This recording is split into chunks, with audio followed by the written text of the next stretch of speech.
literally seconds before we came on to record, I got a notification on my phone that said the MLBPA declined the MLB's offer to 154 game season that comes with a 1 month delay of the season with a 1 week extension, extended playoffs, and universal DH.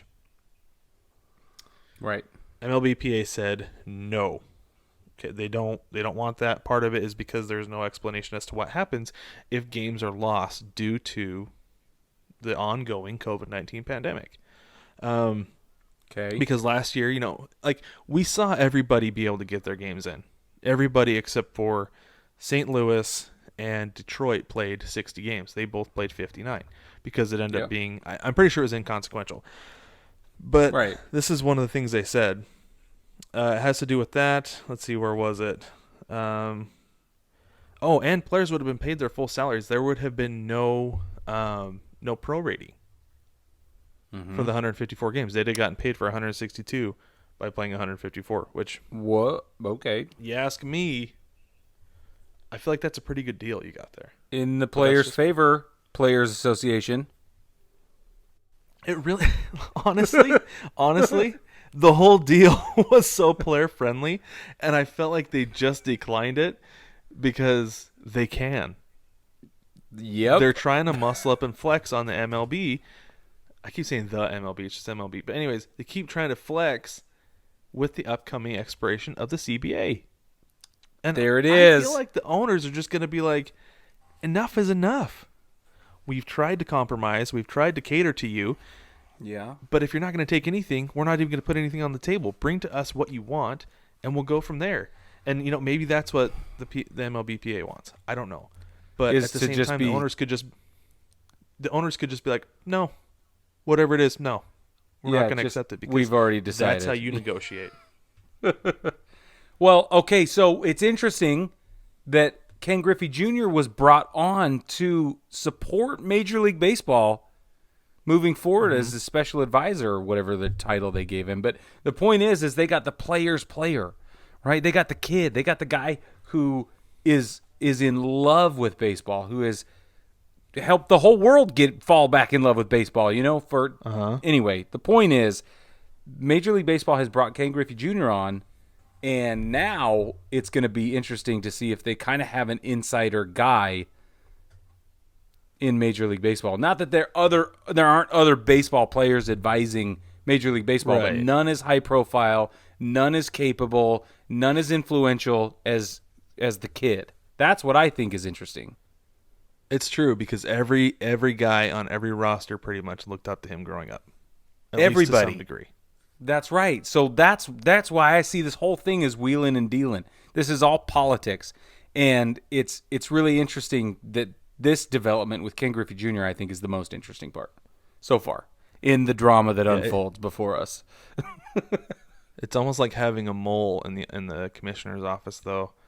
Like in our benefit, yes. he's gonna go to Rob Manfred and be like, okay, now you need to market Mike Trout. You need to do more to get those guys' names out there. You need to be catering to young fans. Well, how'd you do it, Ken? Wore my hat backwards. Right. That's it. Wore my hat backwards and smiled. Hit home Did runs. an interview for anybody. Sign an autograph for anybody. Was available all the time. Mm-hmm. Put the game first. Put the fans first. Yes. Yep. Yeah, so I do think there is a lot of good that could come from having Ken Griffey Jr. in the front office of for Major sure. League Baseball. Yes. A whole lot of good. Major League Baseball. Hopefully it does come in the form of a collective bargaining agreement sooner than later. Yeah. Hopefully that's one of the benefits, but we'll see. We'll see what happens. It's going to be interesting. This next year of baseball is going to be really interesting.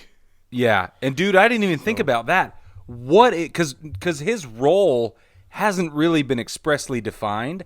I wonder, it kind of makes you wonder, is he going to get brought in specifically to work as an interface with PA, with the Players Association? Just say, hey, let's get in front of this CBA that's coming up.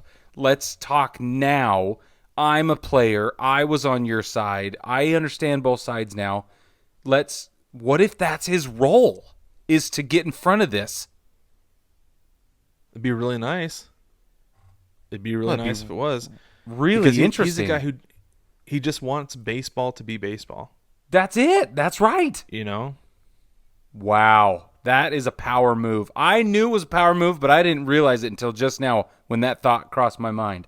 I had an apostrophe. Did lightning strike your brain? Strike my brain. You the man, Brad. You the man. That is one of my favorite movies of all time. Don't quote past me. Trust me. Don't tell anybody what it is, baseball family. If you know what that is, if you united with that quote the way Brad and I just did, you need to get in the comments section and tell us what it is. Voting starts now. Oh, and by the way, when we get done with this episode, we're dropping a big old fatty fat discount on the shop. But we forgot to tell you that already. But that's true. And ooh, It's true. Yeah. ooh, You know what? You know what they should do? They should send it to us in the mailbag to enter send for the us in the giveaway, mailbag, which we'll talk Yes. about more later. How about this? First person to send us the name of that, the name of that film that quote comes from in the mailbag. The first one. Stop what you're doing. Send us an email right now. We need a question for our mailbag episode that's coming up, and we need the name of that film, and you get a free something. Hey, there you go. I'll Nice. send you a free something. I don't know what it is yet. We'll figure it out. Briggs giving stuff away. All right. Oh man, I feel good. It's like one of my favorite movies of all time.